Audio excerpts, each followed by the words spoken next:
சிறகடிக்க ஆசை சீரியலோட upcoming episode என்னன்னு பார்க்கலாம். மீனாவும் முத்துவும் சீதாவோட கல்யாணத்தை ரொம்ப நல்லபடியாக நடத்தணும்னு சந்தோஷமாக அதுக்கு என்னென்ன ஏற்பாடெல்லாம் செய்யணுமோ செஞ்சிட்ருக்காங்க. ஆனால் ரோகிணி ரொம்ப குழப்பத்தில் இருக்காங்க. இந்த மீனா வாங்கி வச்ச நகையை அந்த பிஏ தினேஷ் மட்டும் எடுத்துகிட்டு போயிருந்தா எனக்கு பிரச்சனையே வந்திருக்காது. இந்த தினேஷ் வேற இப்போ ஃபோன் பண்ணுறான், என்னன்னு பேசி சமாளிக்கிறது அப்படின்னு யோசிக்கிறாங்க ரோகிணி.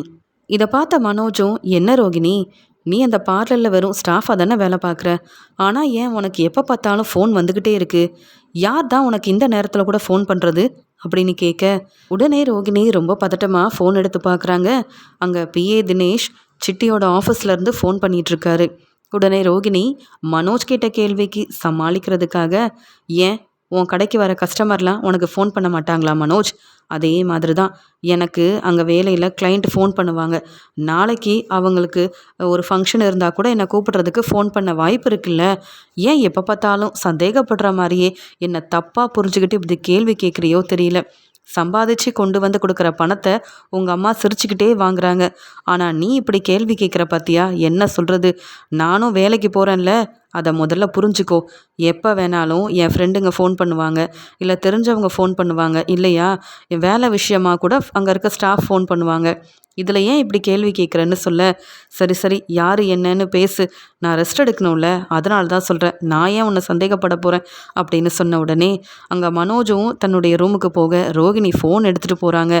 யாருக்கும் தெரியாமல் மாடியில் போயிட்டு ரோகிணி ஃபோன் பேசுகிறாங்க. அங்கே உடனே ரோகிணி ரொம்ப கோவமாக பிஏ தினேஷ்கிட்ட, எதுக்கு இப்போ ஃபோன் பண்ணுற, எல்லாரும் தூங்குகிற நேரத்தில் நீ ஃபோன் பண்ணால் சந்தேகம் வராதா அப்படின்னு கேட்க, யார் உன்னை சந்தேகப்பட்டா எனக்கு என்ன, பார்த்தல அந்த நகையை என்னால் எடுக்க முடியல, நான் மட்டும் மாட்டியிருந்தேன்னு வையி, உன்னை பற்றின உண்மை எல்லாத்தையும் சொல்லியிருப்பேன். என்னவோ எப்படியோ நான் அங்கேருந்து கிளம்பி வந்துட்டேன் அப்படின்னு சொல்ல, நல்ல வேலை அதையாவது யோசித்து செஞ்சியே, இப்போ எதுக்கு ஃபோன் பண்ணேன்னு கேட்க, என்ன ரோகிணி மறந்துட்டியா, நான் பணம் கேட்டதுக்கு தானே அந்த நகையை எடுக்க வர சொன்னேன், நான் தான் அந்த நகையை எடுக்கலையே, அப்போ பணத்தை நீ தரணும்ல, கேட்ட பணத்தை தராமல் ஒன்னால் நான் மட்டும் முத்துக்கிட்டேயோ இல்லை வேறு யார்கிட்டேயோ மாட்டியிருந்தேன்னு வையி, அவ்வளவுதான் என் நிலமையே வேறு மாதிரி ஆயிருக்கும். அது மட்டுமா, உன்னை பற்றின உண்மையை சொல்லிட்டு அங்கேருந்து கிளம்பி வந்திருப்பேன். எப்படியோ அந்த முத்து கண்ணில் நான் படலை. என் பணத்தை நீ திருப்பி கொடுத்துரு. இனிமேல் நகையை எடுக்கவா இல்லை நகையை தரேன்லாம் என்னை நீ ஏமாற்ற வேண்டாம். பணத்தையே கொடுத்துரு. நான் கேட்ட மாதிரி 10 லட்ச ரூபா பணம் எனக்கு உடனே வேணும். நாளைக்கு நீ பணத்தை தரல, அவ்வளவுதான். நீ என்ன செய்வியோன்லாம் எனக்கு தெரியாது. அதான் மனோஜ் பெரிய கடையெல்லாம் நடத்துகிறாரே, அவருக்கு என்ன வருமானம் வராமையாக இருக்கும்? நீயும் அந்த கடையில் தானே இருக்க, அதனால் தாராளமாக நான் கேட்ட பணத்தை நீ தரலாம் அப்படின்னு பிஏ தினேஷ் சொன்னதை கேட்டுட்டு ரொம்ப கோவமாக ரோகிணி, நீ என்ன நினச்சிட்ருக்க, அந்த கடையில் மனோஜ் ஓனராகவே இருந்தாலும் கணக்கெல்லாம் பார்க்குறது அண்ணாமலை மாமா. அதுலேருந்து எந்த பணத்தையும் எடுக்கவே முடியாது தெரியுமா? ஏன் மீனா தங்கச்சியோட கல்யாணத்துக்கு கூட கடையிலேருந்து ஏதாவது பொருள் எடுத்தால் அதையும் கணக்காக எழுதி வைக்கணும். அப்படியெல்லாம் ஏமாற்றவே முடியாது. ஏமாத்தினா கண்டுபிடிச்சிருவாங்க, நான் மாட்டிப்பேன். கடை பெருசாக இருந்தாலும் நல்ல வருமானம் வரணும்ல. அந்த மனோஜால் ஒன்றுமே அங்கே வருமானம் வரல. நீ சொல்கிற மாதிரிலாம் என்னால் பணத்தை தர முடியாது. இப்போ நான் சீக்கிரமாக போகணும், இல்லை யாராவது பார்த்தா எனக்கு பிரச்சனையாயிரும்னு சொல்லி ரோகிணி சமாளிக்க பார்க்குறாங்க. உடனே இப்போ தினேஷ் சிரிச்சுக்கிட்டே, நீ இப்படி ஏமாத்தினா நான் உடனே பணம் வேண்டான்னு சொல்லிடுவேன்னு நீ எப்படி ரோகிணி யோசிக்கலாம்? இன்னைக்கு அந்த நகையை மட்டும் நீ சொன்ன மாதிரி நான் எடுத்துகிட்டு வந்திருந்தா கண்டிப்பாக உனக்கு ஃபோன் பண்ணியிருக்க மாட்டேன், பணத்தை கேட்டிருக்க மாட்டேன். ஆனால் இப்போ எனக்கு நகை கிடைக்கல, அதனால் நாளைக்கு நான் சொல்கிற இடத்துக்கு நீ பணத்தோடு வரணும். இல்லையா பிரச்சனை உனக்கு தான். நான் சொல்ல வேண்டியதை சொல்லிட்டேன். என் மேலே பயமே இல்லாமல் பிரச்சனையை சமாளிக்கலான்னு நினச்சாலும் அதுக்கப்புறம் அந்த வீட்டில் நீ மருமகளாக இருக்க முடியாது, பார்த்துக்கோ. இப்போ நான் ஃபோனை வைக்கிறேன்னு சொல்லிட்டு பேச வேண்டிய எல்லாத்தையும் பேசிட்டு பிஏ தினேஷ் ஃபோனை வைக்க ரோகிணி யோசிக்கிறாங்க. என்ன செய்கிறதுன்னு ஒன்றும் புரியல. அங்கே மனோஜோட கடையிலேருந்து எப்படியாவது பணத்தை எடுக்கலான்னா அண்ணாமலை மாமா இருக்கார், அவருக்கு தெரியாமல் பணத்தை எடுத்தால் கண்டுபிடிச்சிருவாங்க. என்ன செய்கிறதுன்னு புரியலையே அப்படின்ற மாதிரி யோசிக்கும்போது, நாளைக்கு அம்மா கிட்டேயாவது ஏதாவது நகை இருக்கான்னு கேட்போமா? அப்படியே வச்சாலும் எவ்வளோ பணத்தை தான் நம்ம வந்து வாங்க முடியும்? 10 லட்ச ரூபா பணத்தில் இந்த பிஏ தினேஷ் கேட்குறான். 1 லட்சம் 2 லட்சம்னா கூட சமாளிக்கலாம், என்ன செய்ய அப்படின்னு மாடியில் ரொம்ப பதட்டமாக நின்று யோசிச்சுட்டு இருக்காங்க ரோகிணி. அந்த சமயம் ரவி, ஸ்ருதி, மீனா, முத்துன்னு எல்லாரும் மாடிக்கு போகிறாங்க.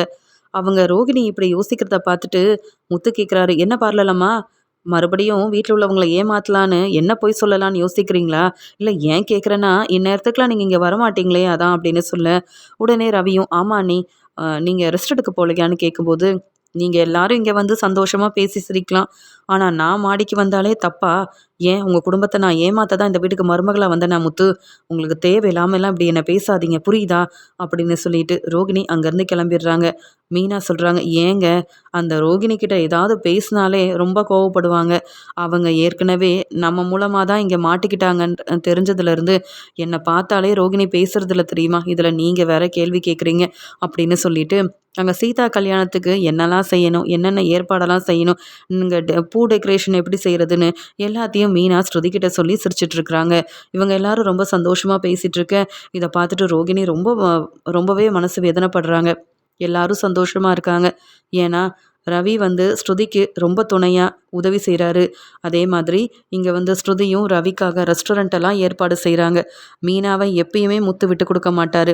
எந்த உதவியாக இருந்தாலும் முத்து எப்பயும் மீனாவுக்கு துணையாகவே இருப்பார். ஆனால் எனக்கு மனோஜை கல்யாணம் பண்ணிக்கிட்டு நிம்மதியும் இல்லை, சந்தோஷமும் இல்லை. எனக்கு ஒரு பிரச்சனைனா என்னை கண்டுக்க யாருமே இல்லை அப்படின்னு சொல்லி மனோஜ் மேலே உள்ள கோவத்தில் மற்ற எல்லாரும் சந்தோஷமாக இருக்கிறத பார்த்துட்டு பொறாமையோட தன்னுடைய ரூமுக்கு போகிறாங்க ரோகிணி. ரோகிணி யோசிக்கிறாங்க, தன்னுடைய அம்மாவை போய் பார்க்கணும், கொஞ்சம் நிம்மதியாவது அங்கே பேசி சிரிச்சிட்டு வரணும். ஏன்னா யார்கிட்டையும் இப்போ கடன் வாங்கவும் முடியாது. வீட்டில் இருந்தால் இதை பற்றியே யோசித்து என்னால் எதுவுமே செய்ய முடியல அப்படின்னு பார்லருக்கு கிளம்புறேன்னு சொல்லிட்டு தன்னுடைய அம்மாவை பார்க்கறதுக்காக ரோகிணி கிளம்புறாங்க. இதை பார்த்துட்டு அண்ணாமலை, ஏம்மா ரோகிணி, நீ என்னம்மா எல்லாரும் சாப்பிட்டுட்டு இருக்கும்போது நீ பாட்டுக்கு கிளம்புற? உனக்கு நிறைய வேலை இருக்கா என்ன? சொல்லிட்டு போகலாம்ல அப்படின்னு சொல்கிறாங்க. இல்லை அங்கிள், எனக்கு நிறைய வேலை இருந்தது, அதையே யோசிச்சுட்டு அப்படியே கிளம்பிட்டேன். நான் வெளியில் சாப்பிட்டுக்கிறேனே அப்படின்னு சொல்கிறாங்க. உடனே மீனாவும், உங்களுக்கும் சேர்த்து தான் ரோகிணி சமைச்சிருக்கேன், நீங்கள் வெளியில் சாப்பிட்றதா இருந்தால் முதல்லே சொல்லிடலாம்ல அப்படின்னு சொல்லும்போது, போதும் மீனா, ரொம்ப உங்களுக்கு என் மேலே அக்கறை மாதிரி பேசாதீங்க.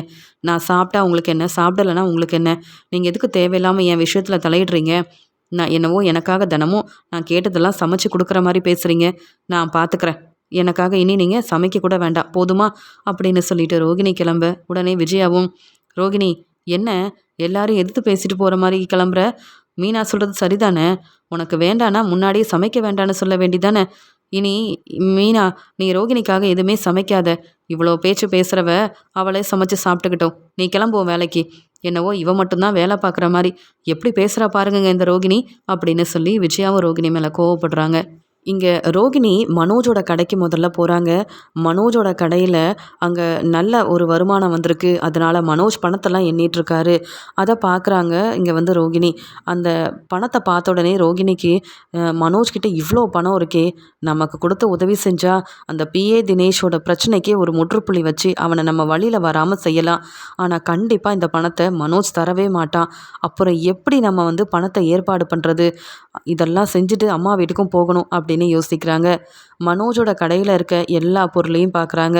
பேசாமல் வரவங்க கிட்ட இந்த பொருளெல்லாம் கொடுத்துட்டு நாம் தானே கணக்கு எழுதுகிறோம், இங்கே பொருளெல்லாம் கொடுத்துட்டு பணத்தை வாங்கிட்டா நமக்கு அந்த வருமானம் வந்த மாதிரி யாரெல்லாம் பொருளை வாங்கினாங்கன்னு கணக்கில் எழுதாமல் அந்த பணத்தை நம்மளே எடுத்துக்க வேண்டியதான். வேறு வழியே கிடையாது. இதில் மனோஜ் ஏமாந்தாலும் பரவாயில்ல, நான் மாட்டிக்கக்கூடாது. மனோஜ் கடையில் நிறைய வருமானம் வந்தாலும் அதை பற்றி வர வர நம்மக்கிட்ட சொல்ல மாட்டேங்கிறான். ஏன்னா நம்ம அந்த பணத்தை எடுத்துருவோன்னு நினைக்கிறான். நம்ம மேலே நம்பிக்கை இல்லாமல் இருக்கான் மனோஜ். இந்த மனோஜும் விஜயாத்தையும் ஒரே மாதிரி தான் நினைக்கிறாங்க. மனோஜுக்கே தெரியாமல் கடையில் இருக்க பொருளை வர கஸ்டமர்கிட்ட கொடுத்துட்டு பணத்தை நாம் வாங்கிக்கணும். ஆனால் இங்கே வந்து கணக்கில் எதையும் எழுதக்கூடாது. நான் தானே எல்லாத்தையும் பார்த்துட்ருக்கேன். அதனால் மனோஜை இந்த விஷயத்தில் ஏமாத்தினாதான் நான் பிரச்சனையிலேருந்து தப்பிக்க முடியும் அப்படின்னு ரோகிணி முடிவெடுக்கிறாங்க. எப்பயும் போல் இல்லாமல் வர கஸ்டமர்கிட்டலாம் நல்லா பேசி ஒவ்வொரு பொருளையும் கொடுத்துட்டு பணத்தை வாங்கின ரோகிணி அந்த பணத்தை அங்கே மனோஜ்கிட்ட கொடுக்காம அந்த பணத்தை தன்னுடைய பையிலேயே வச்சிட்ருக்காங்க. இதை பார்த்துட்டு அங்கே இருக்கிற ஸ்டாஃபும், என்ன ரோகிணி மேடம், அந்த பணத்தை எப்பயுமே நீங்கள் இந்த இடத்துல தானே வைப்பீங்க, மனோஜ் சார்கிட்ட தானே கொடுப்பீங்கன்னு கேட்க, நான் பார்த்துக்கிறேன், நீங்கள் வர கஸ்டமரை கவனிங்க, எப்படி என்ன செய்யணும்னு எனக்கு தெரியும், என் விஷயத்தில் நீங்கள் என்றைக்கும் தலையிடவே கூடாது, புரியுதா அப்படின்ற மாதிரி பேசிடுறாங்க. அங்கே இருக்கிற ஸ்டாஃபும் அவங்க வேலையை பார்த்துட்டு இருக்கும்போது அங்கே வர பணம் எல்லாத்தையுமே ரோகிணி கொஞ்சம் கொஞ்சமாக தன்னுடைய பையில் வச்சுக்கிட்டு இருக்காங்க. ஆனால் மனோஜ் கேட்கும்போது இன்னைக்கு கஸ்டமரே வரல, சரியாக எந்த ஒரு வருமானமும் வரல அப்படின்னு சொல்கிறாங்க. இல்லையே ரோகிணி, இங்கே நிறைய பொருள் இருந்ததே, நிறைய கஸ்டமர் வந்த மாதிரி தான் இங்கே ஸ்டாஃபும் சொன்னாங்க. நீ என்ன ஒன்றும் வருமானமே வரலன்னு சொல்கிறேன்னு கேட்க, வந்தவங்க பொருளை பார்த்துட்டு கிளம்பிட்டாங்க மனோஜ். உனக்கு வெளியில் நிறைய வேலை இருக்குது, அதனால் நீ அங்கே இங்கேன்னு போகிறதுனால சரியாக கடையில் என்னென்ன பொருள் இருக்குன்னு கூட கவனிக்க மாட்டேங்கிற. நான் பார்த்துக்கிறேன் அப்படின்னு சொல்கிறாங்க. அது மட்டும் இல்லாமல் ரோகிணி ஏற்கனவே மனோஜ் சேர்த்து வச்சுருந்த பணத்தையும் மனோஜுக்கு தெரியாமல் எடுக்கிறாங்க. மனோஜும் அப்பா வந்து கணக்கு பார்த்தா எல்லாம் சரியாக தான் இருக்கும். அது மட்டும் இல்லாமல் ரோகிணி என்ன நம்மக்கிட்ட பொய் சொல்லவா போகிறா? இந்த கடைக்கு ரோகிணி வந்தால் தான் கஸ்டமர் எல்லாரும் நிறைய பேர் வராங்க. பெருசாக நமக்கு வருமானம் வந்தால் ரோகிணி சந்தோஷம்தான் படுவா. ரோகிணி இந்த விஷயத்தில் கண்டிப்பாக பொய் சொல்ல மாட்டா அப்படின்ற மாதிரி நினச்சிட்டு ரோகிணி அங்கே மனோஜோட கடையில் செய்கிற எந்த வேலையவும் கண்டுக்காமல் ரோகிணி மேலே உள்ள நம்பிக்கையில் மனோஜ் இருக்கும்போது இங்கே தனக்கு தேவையான பணத்தெல்லாம் ரோகிணி வந்து மனோஜோட கடையிலேருந்து எடுத்துடுறாங்க. அதனால ரோகிணி ரொம்ப சந்தோஷத்தில் இருக்காங்க. எப்படியோ நாம் எதிர்பார்த்த மாதிரி பணம் வந்து மனோஜோட கடை மூலமாகவே கிடச்சிருச்சு. என்னென்ன பொருள் எங்கே இருக்குன்னு கூட மனோஜுக்கு தெரியல. அவ்வளோ கஸ்டமர் வந்தாங்க, எல்லா பொருளையும் வாங்கிட்டு போயிட்டாங்க. ஆனால் வருமானமே வரல இன்னைக்கு அப்படின்னு சொன்னால் அதையும் நம்புகிறான் இந்த மனோஜ். இவன்லாம் எப்படி தான் பிஸ்னஸ் செஞ்சு முன்னேறுவானோ தெரியல. நான் ஏமாத்துறதையே கண்டுபிடிக்க முடியாத மனோஜ் இங்கே வேலை பார்க்குற ஸ்டாஃபுங்கெல்லாம் ஏமாத்தினா தெரியவா போகுது? இவன்லாம் ஓனராக இருக்க தகுதியே இல்லாதவன் தான். ஆனால் எனக்கு என்ன, நானாக ஆரம்பித்து கொடுத்த இந்த கடை மூலமாக மனோஜ் பெரிய பிஸ்னஸ் செய்கிறான்னு பேரும் புகழும் வந்தாலும் இந்த கடைக்கே நான் வரக்கூடாதுன்னு தானே விஜயாத்தை நினைக்கிறாங்க. இதன் மூலமாக வருமானம் வந்தால் எனக்கு என்ன, வருமானம் வரலனா எனக்கு என்ன? எப்படியோ நான் நினச்ச மாதிரி பணம் கிடச்சிருச்சு. இதன் மூலமாக மனோஜை ஏமாற்றி தான் இந்த பணம் எனக்கு வரணும்னு இருந்திருக்கு, அவ்வளவுதான். இதை முதல்ல அந்த பிஏ தினேஷ் கிட்ட கொடுக்கணும். அதுக்கு முன்னாடி அம்மாவையும் கிருஷையும் போய் பார்த்துட்டு வருவோம் அப்படின்னு நினச்ச மாதிரி 10 லட்ச ரூபா பணத்தை மனோஜோட கடையிலேருந்தே எடுத்து ஏமாற்றி வாங்கினது மட்டும் இல்லாமல் சந்தோஷமாக கிளம்பி போகிறாங்க ரோகிணி. ரோகிணி அவங்க அம்மாவையும் கிருஷையும் போய் பார்க்குறாங்க. அப்போ ரோகிணி கிட்ட அவங்க அம்மா சொல்கிறாங்க, ஏமா ரோகிணி, எவ்வளோ கஷ்டப்பட்டு சம்பாதிக்கிற, உனக்குன்னு கொஞ்சம் பணத்தை சேர்த்து வை ரோகிணி. யாரையும் நம்பாத. நீ வேற உன் வாழ்க்கைக்காக நிறைய பொய் சொல்லியிருக்க. உங்கள் அத்தை அடிக்கடி உன்னை வீட்டை விட்டு வெளியில் அனுப்புகிறாங்க. அதனால் உனக்குன்னு பணம் இருந்தால் தான் உனக்கும் நல்லது, கிருஷிக்கும் நல்லது. எல்லா பணத்தையும் உன் மாமியார்கிட்ட கொடுக்கணும்னு என்ன அவசியம் இருக்குன்னு சொல்ல. அப்படி கொடுக்க போய் தாம்மா அந்த வீட்டில் நான் மருமகளாகவே இருக்கேன். இல்லைனா என்னைக்கோ என்னை வெளியில் அனுப்பியிருப்பாங்க. அந்த பாட்டி என் மாமனார்னு எனக்காக சப்போர்ட் பண்ண போய் தான் போனா போதுன்னு இந்த வீட்டில் என்ன தங்க வச்சுருக்காங்க. என்ன செய்ய, பணம் தான் முக்கியம்னு என் மாமியார் நினைக்கிறாங்கம்மா. சரி, இன்னைக்கு எனக்காக என்ன சமைச்சு வச்சுருக்கீங்கன்னு கேட்டு ரோகிணி வந்ததால் ரொம்ப ஆசையாக இங்கே ரோகிணியோட அம்மா சமைச்சு கொடுக்குறாங்க. கிருஷும் ரொம்ப சந்தோஷப்படுறான். அந்த சமயம் ரோகிணி சொல்கிறாங்க, இப்போ கூட நிறைய பிரச்சனைமா, என்ன செய்கிறது, மனோஜை கூட ஏமாற்றக்கூடிய நிலமை வந்துருச்சு. மனோஜோட கடையிலேருந்தே கொஞ்சம் பணத்தை எடுத்திருக்கேன். ஏன்னா கிறிஷோட படிப்பு செலவுக்கும் பணம் கொடுக்க முடியல. நான் எவ்வளோ கஷ்டப்படுறேன்னு மனோஜ் புரிஞ்சிக்கவே மாட்டேங்கிறாமா. மனோஜை கூட்டிகிட்டு பேசாமல் தனி கொடுத்தனா வந்துடலான்னா அதையும் மனோஜ் கண்டுக்க மாட்டேங்கிறான். நான் சொல்கிற எதையுமே கேட்க மாட்டேங்கிறாமா அப்படின்னு சாப்பிட்டுக்கிட்டே தன்னுடைய அம்மா கிட்ட சொல்கிறாங்க. அப்போ தான் இங்கே ரோகிணியோட அம்மா கேட்குறாங்க, என்ன சொல்கிற நீ? மனோஜ் தம்பியை ஏமாத்திட்டியா? ஏற்கனவே நீ அப்படி செய்ய போய் தானே பிரச்சனை உனக்கு நிறையா வருது. என்ன செஞ்சேன்னு கேட்க, வேற ஒன்றும் இல்லை, அது ஒரு பெரிய பிரச்சனை. மனோஜோட கடையில் மனோஜுக்கே தெரியாமல் கொஞ்சம் பணம் எடுத்துட்டேம்மா அப்படின்னு சொல்லும்போது, இப்படியெல்லாம் செய்கிறது மனோஜுக்கு தெரிஞ்சா அப்புறம் உனக்கு தானே பிரச்சனை வரும்னு கேட்குறாங்க. பிரச்சனை வந்தால் பார்த்துக்கலாமா, நீங்கள் இருக்கீங்கல்ல, நீங்களும் கிருஷும் சந்தோஷமாக இருந்தால் அதுவே போதும். என்னை பற்றின உண்மை அந்த வீட்டில் உள்ளவங்களுக்கு தெரிஞ்சா அப்புறம் நானும் இங்கேயே வந்து தங்க வேண்டியதாக போயிடும். எனக்கு வாழ்க்கையே இல்லாமல் போயிடுமா. அதனால தான் இதெல்லாம் செய்கிறேன்னு சொல்லும்போது இந்த ரோகிணி ஏன் மறுபடியும் அந்த குடும்பத்தில் உள்ள எல்லாரையும் ஏமாத்திட்டு இருக்கா? எவ்வளோ சொன்னாலும் புரிஞ்சுக்க மாட்டேங்கிறா. தான் புருஷனையே ஏமாத்துனது பத்தாதுன்னு இப்போ கடையிலையும் வேற ஏமாற்ற ஆரம்பிச்சிட்டாளா? இதெல்லாம் பெரிய தப்பாச்சே அப்படின்னு சொல்லி யோசிக்கிறாங்க. ரோகிணி தன்னுடைய அம்மாவெல்லாம் பார்த்துட்டு அங்கே பிஏ தினேஷை ஒரு இடத்துக்கு வர சொல்கிறாங்க. ஏற்பாடு பண்ண பணத்தையும் கொடுத்துட்றாங்க. அந்த பணத்தை பார்த்துட்டு பிஏ தினேஷ் கேட்குறாரு, பரவாயில்லையே ரோகிணி, ஒரே நாளையில் 10 லட்ச ரூபா பணத்தை உன்னால் ஏற்பாடு பண்ண முடியுதுல்ல, உன்னால் மட்டும்தான் செய்ய முடியும். ஏன்னா உன்னை பற்றின உண்மை யாருக்கும் தெரிஞ்சிடக்கூடாதுல்ல. அப்படி என்னதான் அந்த வாழ்க்கையில் நீ பெருசாக சந்தோஷமாக இருக்கேன்னு நான் கேட்குறப்பெல்லாம் பணத்தை தரியோன்னு தெரியல. ஆனால் இதுக்கப்புறம் உனக்கு என்னால் எந்த பிரச்சனையும் வராது. நான் உன் பக்கமே வரமாட்டேன். அதான் நான் கேட்ட மாதிரி பணத்தை கொடுத்துட்டல. நான் எங்கேயாவது போய் பார்த்துக்கிறேன் என் வேலையை. ஆனால் இனி இந்த ஆதாரத்தெல்லாம் காமிச்சு கண்டிப்பா உன்னை மாட்டி விட்டுருவேன்னு சொல்லி என்னால பிரச்சனை வரும்னு நீ எதிர்பார்க்கவே வேண்டாம். பணம் கிடைச்சிருச்சு. நீ சந்தோஷமா உன் வாழ்க்கைய பாரு அப்படின்னு சொல்லிட்டு கிளம்பி போக, ரோகிணி நினைக்கிறாங்க, இதுக்கு மேல எந்த பிரச்சனையும் நடக்காது. நம்ம வாழ்க்கையில இனி சந்தோஷம் மட்டும் தான் இருக்க போகுது. யாரும் வந்து என்ன பத்தின உண்மைய இனி சொல்லவே மாட்டாங்க. அப்படின்ற சந்தோஷத்துல இருக்கும்போது, ரோகிணியும் அங்க வீட்டுக்கு கிளம்பி போறாங்க. வீட்டுக்கு போனா தான் தெரியுது, அண்ணாமலை மனோஜ நிக்க வச்சு கேள்வி கேட்டு திட்டிட்டு இருக்காரு. "நீ கடையோட ஓனர்னு பெரிய பொறுப்ப உன்கிட்ட குடுத்தா, நீ திருந்தாம கடையில இருக்காம, வேலைய பார்க்காம, இப்ப ரூ. 10,00,000 நம்ம கடையில காணோம்னு வந்து சொல்ற. அது மட்டும் இல்லாம நெறைய பொருளெல்லாம் வேற கஸ்டமர் வாங்கிட்டு போயிருக்காங்க. அதுக்கு வரக்கூடிய வருமானம் எங்கன்னு கேட்டாலும் கேள்விக்கு பதில் சொல்ல முடியல. நீ எல்லாம் என்னடா ஓனரு? எதுக்காக கடைய பெரிய பிசினஸ் செய்யணும்னு நீ ஆசைப்பட்ட? அதுவும் ஏன் ரூ. 27,00,000 பணத்த வச்சு உனக்குன்னு கடைய ஆரம்பிச்சுக்கிட்டா, அதுக்காக எப்படியெல்லாம் இருக்கணும்? எவ்வளோ கஷ்டப்பட்டு உழைக்கணும்னு உனக்கு பணத்தோட அருமையே தெரியலையா? என்னைக்கு தப்பு செஞ்சு என் பணத்த எடுத்தியோ, அன்னைக்கே உன்ன வீட்ட விட்டு வெளியில அனுப்பியிருக்கணும். போனா போதுன்னு உனக்கு கல்யாணமும் செஞ்சு வச்சு நல்லபடியா பார்த்துட்டு இருந்தா, நீ மறுபடியும் என்னை ஏமாத்த பார்க்குறியா? அந்த பணத்தெல்லாம் நீ தான் எடுத்தியா மனோஜ்? அப்படின்னு கேள்வி கேட்டு திட்டுறாங்க. உடனே மனோஜும், இல்லப்பா, எனக்கு என்னப்பா பண தேவை இருக்கு? அதுவும் அவ்வளோ பணத்த எடுக்கிறதுக்கு.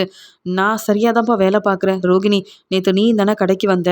நீ தானே எந்த ஒரு கஸ்டமரும் பொருள வாங்கவே இல்லன்னு சொன்ன. உன்ன நம்பி தானே நானும் வெளியில வேலை இருக்குன்னு போனேன். நீயே சொல்லு, அப்பா என்ன சந்தேகப்படுறாரு? அந்த பணத்த நான் தான் எடுத்திருப்பேன்னு கேட்குறாருன்னு சொல்லும்போது, உடனே முத்து சொல்றாரு, நீ தானே வீட்ல இருக்க பணத்தையே எடுப்ப. அப்பா பணத்த எடுத்ததும் நீ தானே. நீ உன்ன பத்தி யோசிக்கக்கூடிய ஒரு ஆளு தானே. அதான் எல்லாரும் சந்தேகப்படுறோம். இதுல என்ன தப்பு இருக்கு? ஏன் பார்லலம்மா? மனோஜ் அந்த கடைக்கு போய் பணத்த எடுக்கலனா, அப்ப நீங்க அந்த பணத்த எடுத்தீங்களா? அப்படின்னு முத்து கேட்க, என்ன முத்து நீங்க? யாரையாவது ஒரு ஆள சந்தேகப்பட்டுக்கிட்டே இருப்பீங்களா? உங்களுக்கு வேற வேலையே இல்லையா? மனோஜ கேள்வி கேட்கறதுக்கு முதல்ல என்ன உங்களுக்கு உரிமை இருக்கு? மாமா கேள்வி கேட்கிறாருல, உங்க வேலைய பாருங்க. என்னையும் மனோஜையும் எப்ப பார்த்தாலும் அவமானப்படுத்துறது மட்டும் தான் உங்களுடைய எண்ணமா இருக்கு. அப்படின்னு சொல்லி ரோகிணி திட்டுறாங்க. ஆனாலும் இங்க இப்படி ரூ. 10,00,000 பணம் வந்து கடையில இல்லன்றத அண்ணாமலை மாமா சரியா கண்டுபிடிச்சிட்டாரே! என்ன சொல்லி சமாளிக்கன்னு தெரியலையே! அப்படின்னு ரோகிணியும் ரொம்பவே பயத்தோட, பதட்டத்தோட நிக்கிறாங்க. இங்க விஜயா ரோகிணிய பார்த்துக்கிட்டே இருக்க, இங்க விஜயா உடனே ரோகிணி கிட்ட சொல்றாங்க, "என்னடி, என் பையன் தான் பணத்த எடுத்திருப்பான்னு என் வீட்டுக்காரர் நெனச்சாலும், என் சந்தேகம் உன் மேல தான் இருக்கு. நீ நேத்து மனோஜோட கடைக்கு போனியா? உன்ன யார் அங்க சொன்னது? எனக்கு அப்பவே தெரியும். உனக்குன்னு நான் ஆரம்பிச்சு குடுத்த பார்லர்லயே குடுத்துட்டு பணத்த ஏற்பாடு பண்ணி, வீணா செலவு செஞ்சவ தானே! அப்ப இந்த பணத்தையும் நீ தானே எடுத்திருப்ப?" அப்படின்னு கேட்கும்போது, "இல்ல ஆன்ட்டி, நான் எடுக்கவே இல்ல" அப்படின்னு சொல்றாங்க. "பொய் சொல்லாத. உன்ன பார்த்தா நீ தான் பணத்த எடுத்திருப்ப போலன்னு" சந்தேகத்தோட கேட்குறாங்க. "வேணும்னா மனோஜ் கிட்ட கேளுங்க. மனோஜ் கூட என்ன சந்தேகப்பட மாட்டாரு. ஆனா நீங்க ஏன் இப்படி நினைக்கிறீங்கன்னு ஒண்ணுமே தெரியல" அப்படின்னு சொல்லும்போது, உடனே மனோஜும், "இல்லம்மா, ரோகிணி அப்படி செஞ்சிருக்க மாட்டான்னு" சப்போர்ட் பண்ணி பேச, அண்ணாமலை ரொம்ப கோவமா மனோஜ பலார் பலார்ன்னு வெளுத்து வாங்கிடுறாரு. "உனக்கு கொஞ்சம் கூட பொறுப்பு இல்ல. பணத்தோட அருமை பெருமை தெரியல. முத்து மீனா மாரி கஷ்டப்பட்டு சம்பாதிச்சிருந்தா தானே அந்த அருமை பெருமை உனக்கு தெரியும். உனக்கு தான் அந்த பிஸ்னஸ் ஆரம்பிக்கிறதுக்கு என் பணம் கிடச்சிருச்சுல்ல. அதனால பணத்த பத்தி நீ யோசிக்க மாட்ட. இப்ப பாரு, இந்த பணமும் இல்லாம இருக்க. ஏற்கனவே வீடு வாங்கணும்னு ஆசைப்பட்டு ரூ. 30,00,000 பணத்த ஏமாந்த. இப்ப இந்த பணத்துக்கு கணக்கே தெரியாம இருக்க. என்னன்னு சொல்றது? எதுக்கு படிச்சும் இப்படி பொறுப்பு இல்லாம இருக்கன்னு திட்டிட்டு இருக்க. எல்லார் முன்னாடியும் தப்பு செய்யாத மனோஜ் அவமானப்பட்டு நிக்க, ரோகிணி ரொம்பவே மனோஜ நினச்சி மனசு வேதனைப்படுறாங்க. பாவம் மனோஜ், நான் எடுத்த பணத்துக்காக மனோஜ் எல்லாரும் முன்னாடி இப்படி தலை குனிஞ்சு அழுதுகிட்டே நிற்கிறாரே! இதில என்னாலயும் எதுவும் செய்ய முடியாத ஒரு நிலைமையிலலாம் இருக்கேன். நான் இப்ப எதுவும் பேசினா நாள மாட்டிப்பேன் அப்படின்னு சொல்லிட்டு, இங்க ரோகிணி உண்மைய சொல்லாம அமைதியாவே இருந்துடுறாங்க.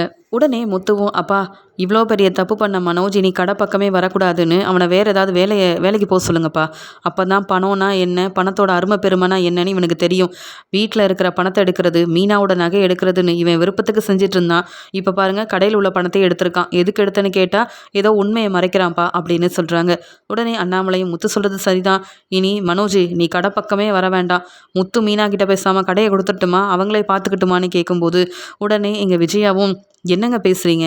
மனோஜுக்காக ஆசையா அந்த கடைய வந்து அவன் ஆரம்பிச்சிருக்கான். பிஸ்னஸ் செய்யணுன்றது மனோஜோட எண்ணம். யாரோ இதில பெரிய தப்பு பண்ணியிருக்காங்க. நீங்க மனோஜ் இவ்வளோ சொல்லியும் ஏங்க அவன நம்ப மாட்டேங்கிறீங்க? நம்ம பையன் மனோஜ் பணத்த எடுப்பானாங்க அப்படின்னு சொல்ல, அதுவும் அவன் கடையிலேயே அவன் ஏங்க இப்படி பணத்த எடுக்கணும்னு சொல்லும்போது, எடுப்பான். வீட்ல உள்ள பணத்த எடுத்தவன் தானே உன் பையன். இன்னும் மனோஜுக்கு எவ்வளோ தான் சப்போர்ட் பண்ணுவ?" அப்படின்னு. மனோஜ் மேல தப்பு இருக்குன்னு அண்ணாமலை திட்டிட்டு, "இனி மனோஜ் கடை பக்கமே வரக்கூடாது. நானே கடைய பார்த்துக்கிறேன்." அப்படின்ற மாரி தன்னுடைய முடிவ சொல்லிட்டு போக, இங்க வந்து எல்லார் முன்னாடியும் தலை குனிஞ்சு அவமானப்பட்டு நிக்கிறாரு மனோஜ்.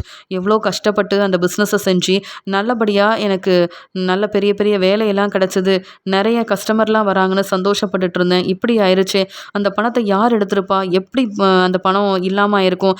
நான் எண்ணி தானே வச்சேன்." அப்படின்னு சொல்லிட்டு மனோஜ் ரொம்பவே மனசு வேதனைப்பட்டுட்டு இருக்க, என்ன செய்யன்னு தெரியாத ரோகிணியும் அவங்க அம்மா ஃபோன் பண்ண உடனே, "என்னம்மா வீட்ல ஏற்கனவே பிரச்சனை.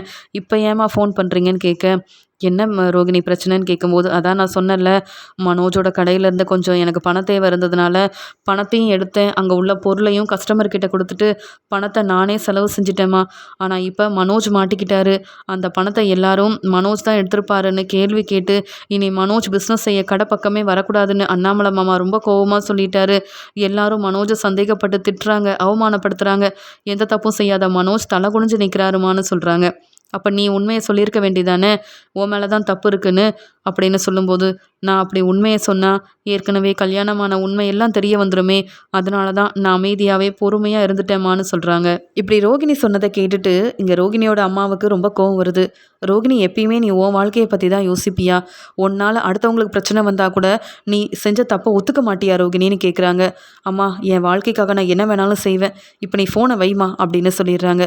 ரோகிணியோட அம்மாவுக்கு அப்போ தான் இங்கே ரோகிணியோட எண்ணமே புரியுது. இன்னும் ரோகிணி நிறையா போய் சொல்லி ஏமாத்துவா. அவளை பற்றின உண்மை தெரியக்கூடாதுன்னு இந்த ரோகிணி அந்த குடும்பத்தில் உள்ளவங்களை ஏமாத்துறது மட்டும் இல்லாமல் மனோஜ் மாப்பிள்ளையவே அவமானப்படுத்திட்டால. இனியும் பொறுமையாக இருக்கக்கூடாது. தப்பு செஞ்சது எல்லாமே ரோகிணின்னு தெளிவாக அந்த வீட்டில் உள்ளவங்கக்கிட்ட போய் சொல்லணும். ரோகிணிக்கு கல்யாணமான விஷயத்தையும் நான் தான் ரோகிணியோட அம்மான்றதையும் சொல்லி ரோகிணியை பற்றி அவங்க புரிஞ்சுக்கிட்டு ஏற்றுக்கிட்டா அந்த வீட்டில் இருக்கட்டும். இல்லையா எங்கள் கூடயே வந்துடட்டும்.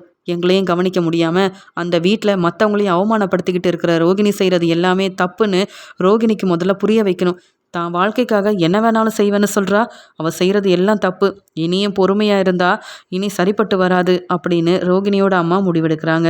அடுத்த நாள் ரோகிணி பார்லருக்கு கிளம்புறதுக்கு முன்னாடி வீட்டு வேலை செஞ்சிட்ருக்கும் போதே இங்கே ரோகிணியோட அம்மா கிறிஷையும் கூட்டிகிட்டு இங்கே முத்து மீனாவை பார்க்கறதுக்காக அவங்க வீட்டுக்கே போயிடுறாங்க.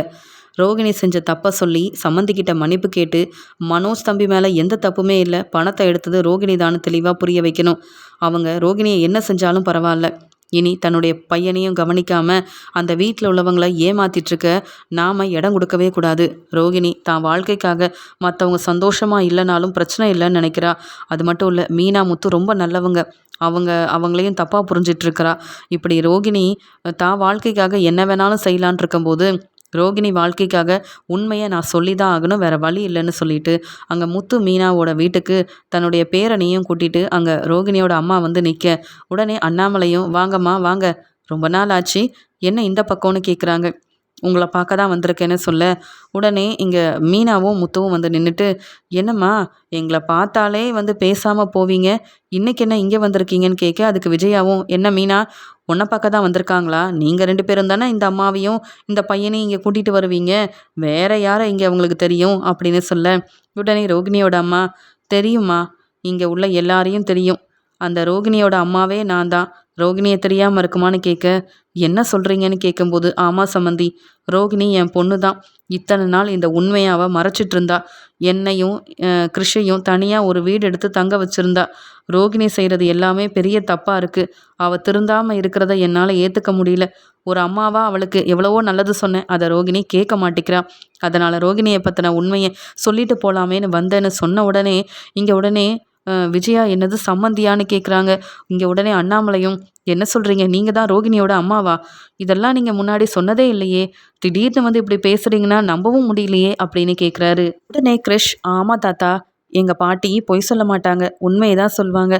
சொல்லப்போனால் எங்கள் அம்மாவுக்காக தான் பாட்டி நிறைய விஷயத்த முத்துமாமா இங்கே மீனா அத்தைக்கிட்ட சொல்லவே இல்லை தெரியுமா" அப்படின்னு சொல்ல, "என்னங்க உண்மை? நீங்கள் தான் ரோகிணியோட அம்மான்னு சொல்கிறீங்க, எனக்கு ஒன்றுமே புரியல. ரோகிணி இங்கே வாமா" அப்படின்னு அண்ணாமலை கூப்பிடும்போது, "என்ன அங்கிள்னு?" சொல்லி வெளியில் வர தன்னுடைய அம்மாவை பார்த்துட்டு, இவங்க எதுக்கு இங்கே வந்தாங்கன்னு சொல்லிட்டு பேரதிர்ச்சியோடு நிற்கிறாங்க. உடனே மீனாவும், "என்ன ரோகிணி, சந்தோஷமாக வெளியில் வந்தீங்க, இவங்கள புதுசாக பார்க்குற மாதிரி இப்படி பேரதிர்ச்சியோடு நிற்கிறீங்க, இவங்க உங்கள் அம்மாவா?" அப்படின்னு கேட்கும்போது, நீங்கள் எதுக்கு இங்கே வந்தீங்க அப்படின்னு ரோகிணி போய் கேட்குறாங்க. உடனே விஜயாவும், என்ன நீ, அவங்க ஏதோ உண்மையை சொல்ல வந்திருக்காங்களாம். இவங்கள உனக்கு முன்னாடியே தெரியுமா? இந்த அம்மா சொல்கிற மாதிரி இவங்க தான் உன்னுடைய அம்மாவான்னு கேட்கும்போது, அத்தை அப்படின்னு சொல்லும்போது, நான் சொல்கிறேன், எப்படியும் ரோகிணி நான் உண்மையை சொல்ல வந்த உடனே போய் சொல்லி சமாளிப்பா. நான் உண்மையை சொல்லிடுறேன். இந்த கிருஷ் வேற யாரும் இல்லை, ரோகிணியோட பையன்தான். ஏற்கனவே என் பொண்ணு ரோகிணிக்கு கல்யாணமாகி நிறைய பிரச்சனையாகி அவள் அதுலேருந்து வெளியில் வந்துட்டா. ரொம்ப நாள் கஷ்டப்பட்டுட்டு இருந்தா. வேலை செஞ்சு சம்பாதிச்சு தான் பையனை நல்லா பார்த்துக்கணுன்றது ரோகிணியோட எண்ணமாக இருந்தது. ஆனால் கொஞ்ச நாள் கழிச்சு மனோஜ் தம்பியோட குணம் பிடிச்சு போனதுனால உண்மையெல்லாம் சொன்னால் மனோஜ் எங்கே கல்யாணம் பண்ணிக்க மாட்டாரோன்னு தனக்கு ஏற்கனவே கல்யாணமான விஷயத்தையும் ஒரு பையன் இருக்கிற விஷயத்தையும் மறைச்சு தான் மனோஜ் தம்பியை கல்யாணம் பண்ணான். அதுக்கப்புறமாவது உண்மையை சொல்லிடுவான்னு நானும் எவ்வளவோ சொன்னேன். ரோகிணி என்னை பற்றியும் சொல்லலை, கிருஷை பற்றியும் உங்ககிட்ட சொல்லலை. அப்பப்போ இந்த வீட்டுக்கு வரும்போது கூட உண்மையை சொல்லிடாதேன்னு என்கிட்ட அந்த பேச்சு பேசுவா ரோகிணி. இன்னைக்கு கூட நான் எதுக்காக வந்து உண்மையை சொன்னேன்னு தெரியுமா? திருந்தாத ரோகிணி செஞ்ச தப்பை மறைச்சி மனோஜ் தம்பியை உங்கள் எல்லார் முன்னாடி அவமானப்படுத்தியிருக்கா.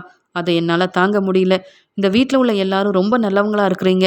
ஆனால் அந்த ரோகிணி செய்கிறதெல்லாம் என்னால் பார்த்துட்டு பொறுமையாக இருக்க முடியல. அதான் உண்மையை சொல்கிறதுக்காக வந்தேன் அப்படின்னு கண் கலங்கிக்கிட்டே பேச ஆரம்பிக்க, உடனே ரோகிணி அம்மா போதும் அப்படின்னு சொல்கிறாங்க. உடனே ரோகிணியோட அம்மா ரொம்ப கோவத்தில் எல்லார் முன்னாடி ரோகிணியை பலார் பலார்னு வெளுத்து வாங்கி, என்னை நீ அம்மானு கூப்பிடாத, நீ எவ்வளோதான் தப்பு செய்வ, உண்மையை மறைச்சி மற்றவங்கள ஏமாத்தின, மனோஜ் தம்பியை கல்யாணம் பண்ணிக்க பெரிய பணக்கார வீட்டு பொண்ணுன்னு சொன்னேன். நீ செய்கிற எதையும் என்னால் தாங்கிக்க முடியல ரோகிணி.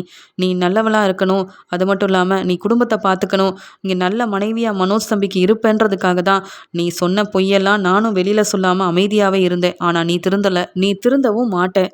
மனோஜ் தம்பி கடைக்கு போன நீ அங்கே தேவையான பணத்தெல்லாம் எடுத்துட்டு யாருக்கோ கொண்டு போய் கொடுத்தேன்னு சொன்னல. உன்னை பற்றின உண்மை யார் மூலமாகவும் வெளியில் தெரிஞ்சிடக்கூடாதுன்றதுக்காக இப்படி அடுத்தவங்க கஷ்டப்பட்டு சம்பாதிச்ச பணத்தை எடுத்து ஏமாத்திரியே, இதெல்லாம் தப்பு இல்லை. இதை நான் சொன்னால் உனக்கு இதை பற்றி ஒன்றும் தெரியாதுன்னு ஃபோனை வச்சிடுற, பேச மாட்டிக்கிற. இனியும் உன்னால் மனோஜ் தம்பி அவமானப்பட்டு நிற்கக்கூடாதுன்னு தான் உண்மையை சொல்ல வந்தேன். இந்த வீட்டில் நீ மருமகளாக இல்லைனாலும் பரவாயில்ல, கிறிஷுக்கு நல்ல அம்மாவா பொய் சொல்லாமல் உன் வேலையை மட்டும் பார்த்துட்டு இருந்தா அதுவே போதும். உன்னால் இந்த குடும்பத்தில் உள்ளவங்க எவ்வளோ அவமானப்பட்டிருக்காங்கன்னு எனக்கு தெரியும் அப்படின்னு உண்மை எல்லாத்தையும் சொல்லி, அங்கே மனோஜோட கடையிலேருந்து பணம் எடுத்தது, பொருளுக்காக கஸ்டமர் கொடுத்த பணத்தையும் இந்த ரோகிணி தான் எடுத்திருக்காங்கன்னு ரொம்ப தெளிவாக ரோகிணியோட அம்மா ரோகிணியை வெளுத்து வாங்கினது மட்டும் இல்லாமல் விஜயா, அண்ணாமலை, முத்து, மீனா, மனோஜ்னு எல்லார் முன்னாடியும் சொல்லி ரோகிணியை மாட்டி விட்டுடுறாங்க.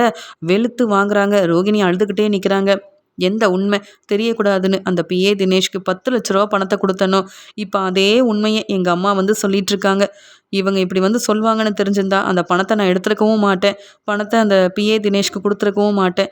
இப்போ பணமும் இல்லை, உண்மையும் தெரிஞ்சிருச்சு. வசமாக மாட்டிக்கிட்டேன். என் அம்மா வீடு தேடி வந்து என்னை மாட்டி விடுவாங்கன்னு நான் எதிர்பார்க்கல.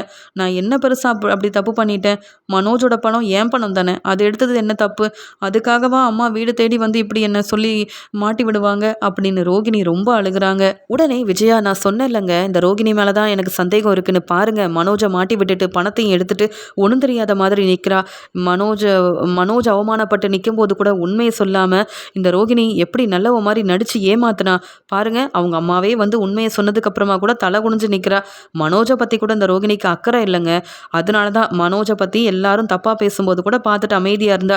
இவன் மட்டும்தான் சந்தோஷமாக நிம்மதியாக அந்த வீட்டில் இருக்கணும். மற்றவங்க எவ்வளோ அவமானப்பட்டாலும் இந்த ரோகிணிக்கு கவலையும் இல்லை, கஷ்டமும் இல்லை. இப்படிப்பட்ட ரோகிணி எதுக்குங்க இந்த வீட்டில் இருக்கணும்? ஏற்கனவே கல்யாணமாக இருக்கு, ஒரு பையன் இருக்கான். இப்போ மனோஜை தலகுனியை வச்சு எல்லார் முன்னாடி அவமானப்படுத்திட்டா. இவ செஞ்ச இந்த வேலைக்கு இவ இந்த வீட்டில் மருமகளாக இருக்க தகுதியே இல்லாதவ. அது மட்டும் இல்லை, தனக்கு அம்மா இல்லை, அப்பா இல்லை, சொந்தக்காரங்க இல்லைன்னு இவ சொன்னது எல்லாமே பொய்யாலங்க இருந்திருக்கு. எப்படிங்க இந்த ரோகிணியை நம்பி மனோஜ் நிம்மதியாக ரோகிணி கூட வாழ முடியும்? வேண்டாங்க, நான் செஞ்ச தப்புக்கு இந்த ரோகிணியை வீட்டை விட்டு நானே வெளியில் அனுப்பிடுறேன் அப்படின்னு விஜயா ரொம்ப கோபமாக பேசுகிறாங்க. உடனே ரோகிணி அழுதுகிட்டே, போதுமாமா, இந்த உண்மை தெரியக்கூடாதுன்னு தானே நான் கஷ்டப்பட்டேன். நீயே வந்து என்னை பற்றி சொல்லிட்டியேம்மான்னு சொல்ல, அமைதியாரு ரோகிணி, நீ செஞ்சது எல்லாம் தப்பு. நீ எவ்வளோதான் இந்த குடும்பத்தில் உள்ளவங்களை ஏமாத்துவ? இப்படி அடுத்தவங்களை ஏமாத்துறது தப்புன்னு புரிய வைக்கிறதுக்காக தான் வந்தேன். இவங்க எல்லாரும் மன்னிச்சு இந்த வீட்டில் நீ வாழலாம் அப்படின்னு சொன்னா இரு, இல்லையா வெளியில் வந்து தனியாக உன் வாழ்க்கையை பார்த்துக்க. உன் பையனையும் கவனிக்க முடியல, இங்கே உன் வீட்டுக்காரரையும் அவமானப்படுத்திட்டு இருக்க. என்ன வாழ்க்கை நீ வாழ்ந்துட்டு இருக்க? இதெல்லாம் தப்புன்னு புரிய வைக்க நினைச்சேன். நீ திருந்துற மாதிரி தெரியல. அதான் வந்து உண்மையை சொன்னேன். நீ முன்னாடியே திருந்தி நீ உண்மையை சொல்லியிருந்தா நான் எதுக்கு பிரச்சனை செய்ய வரப்போறேன்? நானும் தான் உனக்காக உண்மையெல்லாம் மறைச்சி முத்து மீனா கிட்ட எதுவுமே சொல்லாமல் இருந்தேன். அதுவே தப்பு தான். இவங்க கிட்ட சொல்லப்போனால் உனக்காக நான் கூட தான் மன்னிப்பு கேட்கணும் அப்படின்னு ரோகிணி மேலே உள்ள தப்பை பற்றி, ரோகிணி செஞ்சது எல்லாமே தப்பு தான் அப்படின்னு இங்கே எல்லார் முன்னாடி ரோகிணியோட அம்மா மன்னிப்பு கேட்டு ரொம்பவே அழுகுறாங்க. உடனே அண்ணாமலையும், ரோகிணி செஞ்சதும் தப்பு தான், நீங்கள் செஞ்சதும் தப்பு தான். இதில் ரோகிணி மேலே தப்பு இருக்குன்னு சொல்லி இப்போயாவது வந்து உண்மையை சொன்னீங்களே. ஏமா ரோகிணி, உனக்கு பணம் வேணும்னா என்கிட்டயாவது கேட்டிருக்கலாம். அது என்னம்மா இப்படி அவமானப்படுத்துறது? உன் வாழ்க்கையில் என்னென்னமோ நடந்திருக்கு. அது எல்லாத்தையும் மறைச்சி மனோஜோட வாழ்க்கையில் வந்து ஒன்றும் இல்லாமல் செஞ்சுட்டியேம்மா. என்னால் இதை ஏற்றுக்கவே முடியல. மனோஜ், நீ என்ன சொல்கிறேன்னு கேட்க, இதில் நான் என்னப்பா சொல்கிறதுக்கு இருக்குது? நான் நேற்று அவ்வளோ அவமானப்பட்டேனே. அந்த பணத்தை நான் தான் எடுத்தேன்னு சொல்லியிருக்கலாம்ல. இந்த ரோகிணிக்கு அவள் வாழ்க்கை முக்கியம். யாரும் அவளை தப்பாக பேசிடக்கூடாது. இந்த வீட்டில் அவள் சந்தோஷமாக இருக்கணும். ஆனால் நான் அவமானப்பட்டாலும் பரவாயில்லன்னு நினச்ச ரோகிணி எனக்கு இனி வேண்டவே வேண்டாம்ப்பா அப்படின்னு மனோஜும் ரோகிணி முன்னாடி தன்னுடைய முடிவை சொல்ல, எல்லார்கிட்டையும் தன்னுடைய அம்மாவாலேயே வசமாக மாட்டிக்கிட்ட ரோகிணி ஒவ்வொருத்தரும் கேட்குற கேள்விக்கு பதில் பேச முடியாமல், இந்த வீட்டில் இனி மருமகளாக இருக்க போகிறேனா இல்லை கிறிஷுக்கு அம்மாவா தனியாக வாழ போகிறேனான்னு தெரியலையே.